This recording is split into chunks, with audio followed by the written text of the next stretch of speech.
কেন্দ্রের জি আপনাকে অনেক ধন্যবাদ। জি জনাব মোহাম্মদ সানার হোসেন, সরকারি নির্বাচন 238 টোটাল ভোটার। আর এখানে প্রতিদ্বন্দ্বী প্রার্থী হইল সভাপতি পদে হইল 2 জন আর সেক্রেটারি পদে 2 জন, অর্থাৎ মূলত 2 পদেই নির্বাচন হচ্ছে এবং অত্যন্ত আনন্দঘন পরিবেশ নির্বাচন হচ্ছে। আশা করি আমরা নির্বাচনকে সুষ্ঠুভাবে তারা অনেক লাইনে দাঁড়িয়ে তারা খুব সুষ্ঠুভাবে ভোট গ্রহণ চলছে। আপনারা দেখেন প্রিয় দর্শক, সরকারি বাসাল জুবেদা রুবিয়া মহিলা কলেজ প্রাঙ্গণে আজকে সেই নির্বাচন অনুষ্ঠিত হতে যাচ্ছে।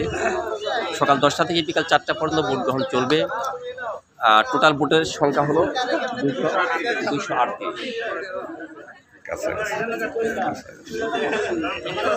ভোটাররা খুবই সুন্দরভাবে তাদের ভোট দেওয়ার জন্য প্রস্তুতি নিয়ে তারা লাইনে দাঁড়িয়ে তারা ভোট আদর্শ আইনীতি জনাব রফিকুল ইসলাম সংগ্রাম। তো জনাবের নিকট আমরা জানবো যে আজকে এই নির্বাচন কেন্দ্রে আপনি এসেছেন, এই নির্বাচন কেন্দ্রে আপনি মানে কেমনটা দেখেন? পরিবেশ উৎসবমুখর নির্বাচন, পোস্টার, তারপরে আবার ক্যাম্প, চা খাওয়ার সুব্যবস্থা, এখানে আমার লাইনেও ভোটাররা অনেক উপস্থিতি দেখে ভালো লাগলো। এবং আমি ভিতরেও দেখলাম সুন্দরভাবে ভোট দিচ্ছে এবং সিরিয়াল দিচ্ছে, ব্যালট পেপার নিচ্ছে এবং ভোটেরও নিরাপদ ব্যবস্থা ভালো লাগলো। সব মিলাম এখানে মানে স্থানীয় সরকার নির্বাচন বা জাতীয় নির্বাচনের যেরকম একটা পরিবেশ, ঠিক এরকম পরিবেশেই আমাদের বাসাইল উপজেলা শিক্ষক সমিতি নির্বাচন হচ্ছে। ধন্যবাদ, ভালো লাগলো সবাইকেই। এবং ভালো রকম নির্বাচনের একটা প্রতিদ্বন্দ্বিতার ভাব আছে, প্রত্যেকটা প্রার্থী ভালো টেনশনের মধ্যে দিয়ে ভোটারদের কাছে যাইতেছে, ভোট চাইতেছে বা দেয়া সাক্ষাৎ করতেছে, সেই দিক থেকে ভালো লাগলো। ঠিক আছে, ধন্যবাদ। আপনাকে অনেক ধন্যবাদ আসলে নির্বাচনের মতামত প্রকাশ করার জন্য। বাসাইল বাংলাদেশ শিক্ষক সমিতি যে দীর্ঘ 15 থেকে 18 বছর পর যে নির্বাচনটি অনুষ্ঠিত হতে যাচ্ছে, আসলে একটি আনন্দের বিষয়। বিভিন্ন ত্যাগ এবং ধৈর্যের সহিত সেই নির্বাচন আজকে অনুষ্ঠিত হতে যাচ্ছে। আমরা জানতে চাবো যে লাইনে যারা ভোট দেওয়ার জন্য যারা লাইনে দাঁড়িয়ে অপেক্ষা করেছেন তাদের কাছে আমরা কিছু জানবো আর কি। জি জনাব, আপনার নাম কি? মোহাম্মদ জাভেদ হোসেন। ভোট দিতে আসছেন নাকি? জি। আচ্ছা, আপনার আজকের ভোট দিতে আসছেন, মানে দীর্ঘ 15 থেকে 18 বছর পরে যে নির্বাচনটি অনুষ্ঠিত হতে যাচ্ছে, তাতে কেমন মতামত মানে আপনার এই বিষয়ে? আমার খুবই ভালো লাগছে, আমাদের ভোট আর অধিকার ফিরে আসছে, আমরা ভোট দিতে পারছি, এই জন্য আমরা খুবই আনন্দিত। আপনার নাম কি? জি, আমার নাম মোহাম্মদ রজব আলী, সিঙ্গাটা স্কুলের পক্ষ থেকে এবার বাসাইল শিক্ষক সমিতির তরফে নির্বাচন অংশগ্রহণ করে আমাদের অনেক ভালো লাগছে যে শিক্ষকদের মাঝে ভোটাধিকার ফিরে আসছে।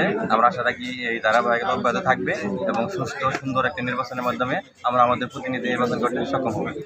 জি প্রিয় দর্শক, মানে আসলে আমরা যাদের কাছে মতামত জানতে চাইলাম, মানে তাদের সেই শিক্ষকরা বললেন যে আমাদের মাঝে যে ভোটের মতামত আমরা জানাই। আসলে আমরা 15 থেকে 18 বছর পরে যে নির্বাচনটা পাচ্ছি আমরা, এটা আমাদের এই একটা আন্দোলনের ফসল এবং গণতান্ত্রিক উপায়ে আমরা নেতা নির্বাচন করব, এই উদ্দেশ্যেই আমরা দীর্ঘ 1 বছর যাবৎ কাজ করতেছি এবং সেই কাজের উদ্দেশ্যেই আমরা আজকে সেই তার ফলাফলটা পাবো আর কি। এই পর্যন্ত হয় না, এটা আনন্দ উৎসবমুখর পরিবেশে সকালে অংশগ্রহণ করতেছে এবং সবাই এর মানে ফলটা মানে হাসি মুখে মেনে নেবে এবং সবাই এটা সকলেরই বিজয় আমি মনে করি।